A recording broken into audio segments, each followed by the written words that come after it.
Welcome, everyone. This is Jim Spohrer with ISSIP, the International Society of Service Innovation Professionals. And today we have Peter Compo, author of, let me bring it up here, his latest book. It's a business expert press book that will be out very shortly. And it's called The Emergent Approach to Strategy. And I've read it, and we've got Mark Anderson from New Zealand on, who's also read it.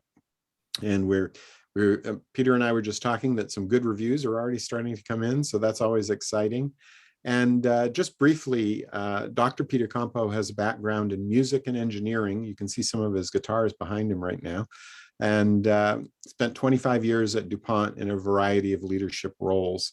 And I don't want to take any time away from you, Peter, so I'm going to turn it over to you to share your screen and tell us about this great new book of yours.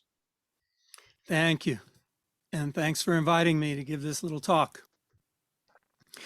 So I do want to just make sure everybody's just seeing my screen and my pictures aren't in the way or anything like that, right? My video. No, we've got you right full center. All right, great. All right, let me get right down to it then. What is the emergent approach? Well, it's both a new theory of strategy based on complex adaptive systems or just adaptive systems, and then a modified practice of strategy for design and implementation where the new theory informs practice. I will say that strategy practice has always had some degree of adaptation in it because it's kind of the way the world works, but strategy theory has been less informed by adaptive theory. Why another book on strategy? Aren't there enough? I've got about 50 of them right here. Two reasons I'm going to give. Number one, strategy, after all this time, is still not defined. Online, I've got a collection of 75 definitions and conceptions of strategy from all walks of life here, not just business, but military and economics and geopolitical and game theorists and so forth. And as you might expect, the variety of language used and the variety of opinions is wide. And this continues to be a big problem for practitioners. Where do you take your advice from? How come so much advice conflicts? We can take these 75 down to about 8 major categories. And a lot of these are your famous ones. Probably the most famous definitions of strategies are plans or master plans. Sometimes people just define strategy as long-term, big and important, and or just making choices and so forth. Well, it turns out, while there's wisdom in all of these, they all make some point. None of them can be a definition of strategy. And the last one, the 8th, is the idea of a rule, a policy. This one, it'll turn out to be what's needed. But Peter, we haven't yet got a strategy rule correctly defined. I'm sorry, go ahead. Sorry to interrupt, but I didn't know if you meant to be sharing your screen. I think I may have misspoken earlier when I said I could see you full center, but I didn't see your slides. I should have been clearer. Oh, no. Yeah, sorry about that. I thought I did. Small boy. I might not have hit the share button. I think I popped you off it. But yeah, if you could go into full screen mode and just show us the couple that we missed. You were very clear, though, so I don't think there was any problem understanding. Is it showing up now? It is showing up now. Yeah. Okay, wonderful. So what we missed was just what is the emergent approach, new theory, new practice. Why? 2 reasons. Strategy still not defined. And here is 75 definitions. This goes on for 8 pages online. And as I mentioned, from many different walks of life and fields of endeavor. Here's the 7 that are not definitions of strategy, even though there's wisdom in all of them and all of them make some point except maybe strategy is goals itself. And it is a rule that turns out to be what a strategy is, a special kind of rule. And this has not been fully defined yet, but that's one of my missions to do so. All good? All good. In practice, the situation is worse. In practice, what we get is long lists. Almost every strategy I've seen in business, in nonprofit, in government, in military is long lists of supposedly good things to do. And they're often in this concept of strategy themes, the numbered items here, and then bullet points under there. I'll give you guys a minute just to give it a look and tell me if it resonates that you've seen this kind of thing before. Indeed, it resonates for sure, Peter. And, you know, the names and places may change, but the spirit of it is true in so many different places. And while business is very, very susceptible to this, I think government and nonprofits tend to be even more susceptible. And in part, I think it comes from the need to please everybody. And many times I would say at work, you know what happened? Everybody just got their bullet points in this strategy session, and everybody went back happy, and it had no integration at all. Mm-hmm. So these lists of things are generally lists of goals, sub-goals, plans, and initiatives, and there's no integration and there's no trade-offs. And in fact, that's how the bullet points get put in. We don't want any trade-offs. We want to do everything. But if you do everything, you do nothing. If everything's important, nothing's important. The second reason for a new book for strategy is strategy is still based generally on a planned view of the world. The idea that if you want to take a system, an organization, a product line, a service capability, whatever it is, you want to take it from A to B, you want to take it to a new level of capability, that you can plan it with these lists of goals, plans, and initiatives. And that you can make this nice straight line or curved line, whatever it is, a smooth line from A to B. But I don't believe it. I think reality is closer to this. And of course, the more of a change you want to make, the more B is different from A, the more of a mess it's going to be. It's going to be ugly. It's going to have dead ends. It's going to have problems. And maybe you were even aiming at C the whole time. So how do we reflect strategy, theory, and practice in this mess? Or let me put it another way. How do we reflect this mess in strategy, theory, and practice if it's not just setting a bunch of plans for the future of how to get from A to B? And this is the mission of the Emergent Approach. I'm not the only one complaining. You can see both online and in the book a list of, and I keep adding to it, chronic reports of strategy problems by experts in the field. And some of these may be familiar to you.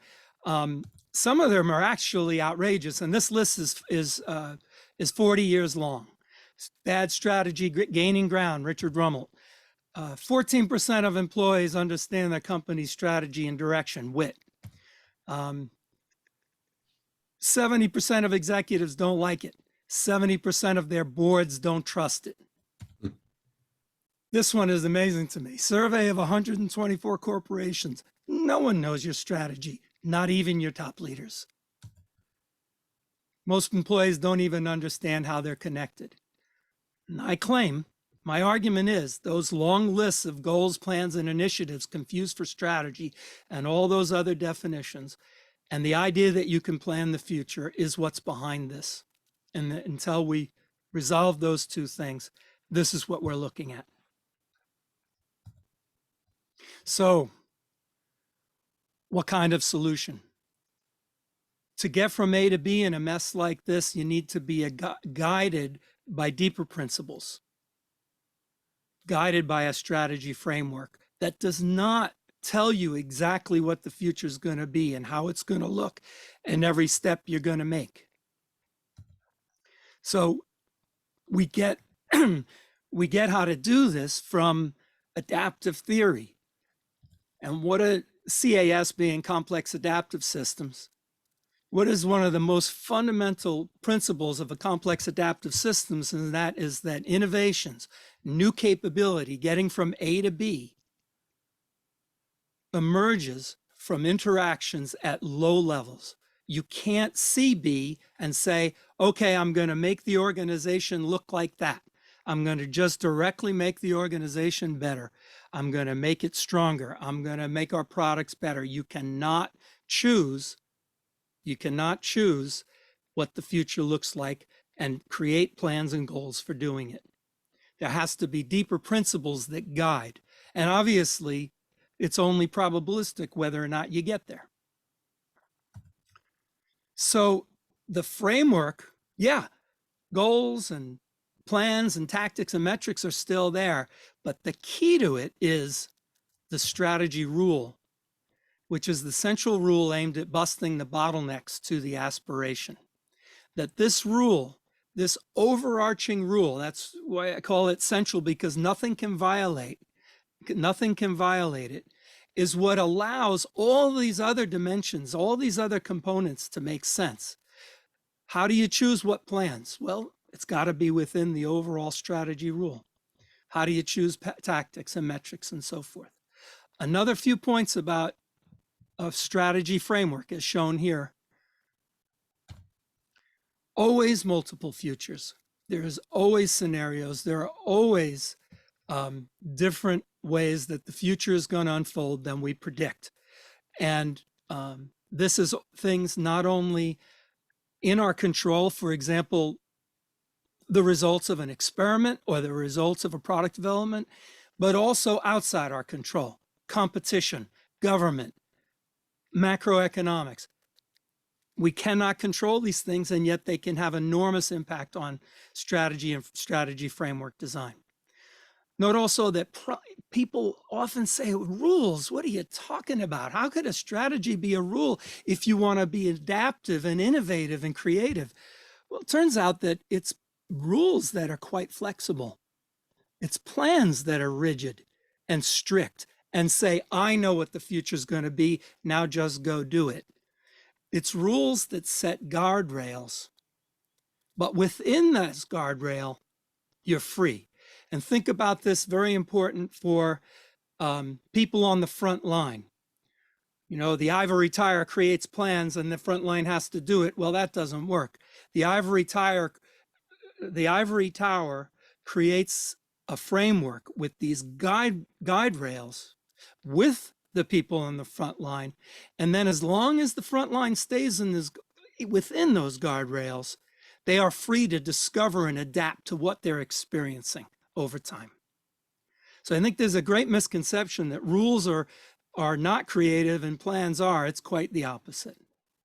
Another big misconception is the idea that emergent strategy means there's no strategic planning, there's no design. It's everybody just goes out and runs an experiment. Well, what experiments to run? It couldn't be further from the truth. Emergent strategy does not mean everything goes. It means that the dynamics of change are governed by the dynamics of complex adaptive systems. And there's a big difference between those things. So how do we discover a strategy rule? I'm not going to be able to go into it, but I call it a flute.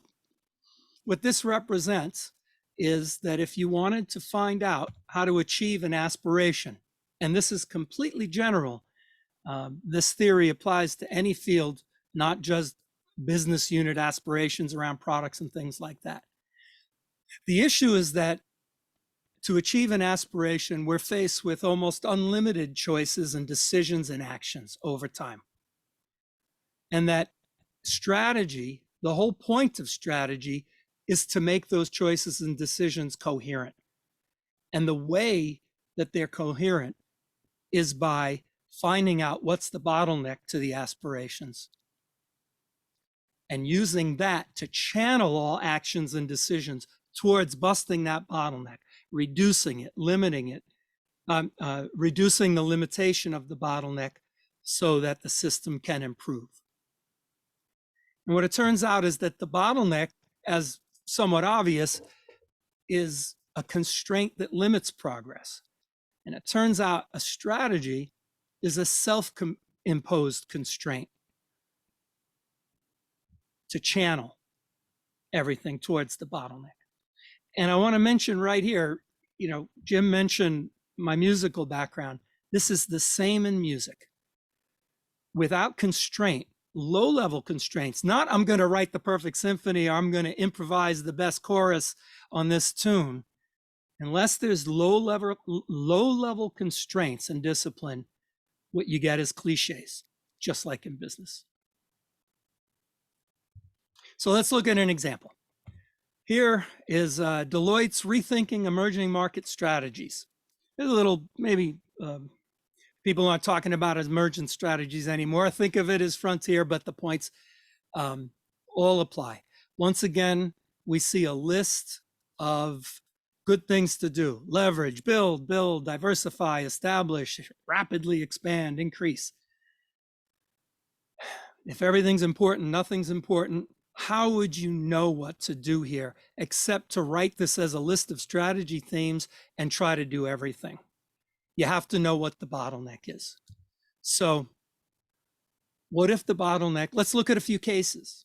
What if the bottleneck were over-designed products? Well, the strategy here might be along the lines of a policy of defeaturing products to reduce cost versus creating an entirely new platform that could be more expensive or accepting reduced margin. And every time I really encourage, whenever writing a strategy, write the trade-off that comes with it, because unless there's a real trade-off, you're writing just good things to do, and you haven't faced the organization with anything. So here, fewer new features, meaning in your mature markets, you're going to have to slow down your R&D, unless, of course, you just add. But that's usually not the case. What if the bottleneck instead is that you have global customers everywhere, and they want these lower priced products? You might have to create a new platform or a new brand versus defeaturing or reducing margin or accepting reduced margin.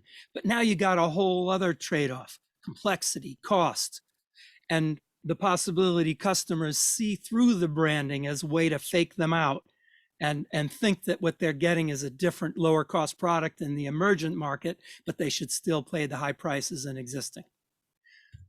If the bottleneck where customers don't understand the products, you have a completely different strategy built around tech service and perhaps paying for it by simplifying the mature market offering. Again, distraction, trade-offs. These are very simple examples, but it shows, and this is the key, everything doesn't matter. You've got to find out what's in the way and focus the strategy on that. I said to myself, well, service organization. What if the aspiration, and I don't know, I have no background in service, but improve service impact on customer retention. We all have background in service because we all experience it. So what would be a strategy? Immediately, that a few things that came to my mind. Well, what's the barrier? What's in the way? What's causing the service to not give you everything you can in customer retention? Until this bottleneck is resolved, until it's figured out what's in the way, I don't think you can create a strategy. You can't even start thinking about it. Yes, there are always multiple bottlenecks. It turns out that's what tactics are for. Lesser bottlenecks can be busted by rules, policies of smaller scope, and that's what a tactic is. Real quick, got a few more minutes. Strategy framework design. So how do you put all this together? How do you get all your strategies and bottlenecks and goals and diagnostic? The traditional way is to use these chevron processes. And the problem with this is you cannot do strategy components, strategy framework components in series, even if you have back arrows, because by the time you get to the end, what you did earlier is no longer relevant. And you have to design in a different way to do this. Arrows aren't enough. And so what the Emergent Approach does is to say, let's steal a page out of the Agile software design book. And that is create essentially a minimum essential strategy framework with alternatives as a matrix. Draft it quickly and then evolve it. Evolve it over time with stressors. The way evolution works, the way adaptation works, is you stress the system to find out what's not fit, take that away so that in the next generation of thought, more fit concepts can come in. As you stress this, you realize your diagnosis was wrong. Your bottlenecks were not right. You didn't have the right scenarios. Plans don't make sense anymore. You evolve it as a whole until it's compelling enough, good enough to move on. No, I got two other ways to visualize this quickly. I think of it as a puzzle instead of following a recipe. You would never start a puzzle by taking a piece and saying, I'm not going to do anything more until I figure out where this piece goes. You also wouldn't create a puzzle like this, where you do every row nice and neat. It would be extremely inefficient. Real puzzle solving and creativity and innovation is an ugly, messy process, and you'll never have all the pieces. Some pieces will never fit. Someone may scrunch it up at the end, and most important, you don't even have a picture of it on the box top to tell you when you're done. So here's that strategy matrix evolved over time. You see, you draft a minimum viable matrix right from the start with what I call fitness criteria to judge your strategy alternatives, your diagnosis, your assessments, and over time, the picture starts to come in focus and you get more and more clear about what the story is until one of these alternatives is compelling. One tool I give is a set of new strategy tests called the Five Disqualifiers. Even one yes answer to these means you don't have a strategy or likely don't have a strategy. You can look at this. I'll send a PDF to Jim to see some of the more essential differences between traditional strategy approaches and the Emergent Approach. And the book is essentially, and all the online materials are the tools and techniques to be able to do this. Online, I mentioned there's a big supplement there.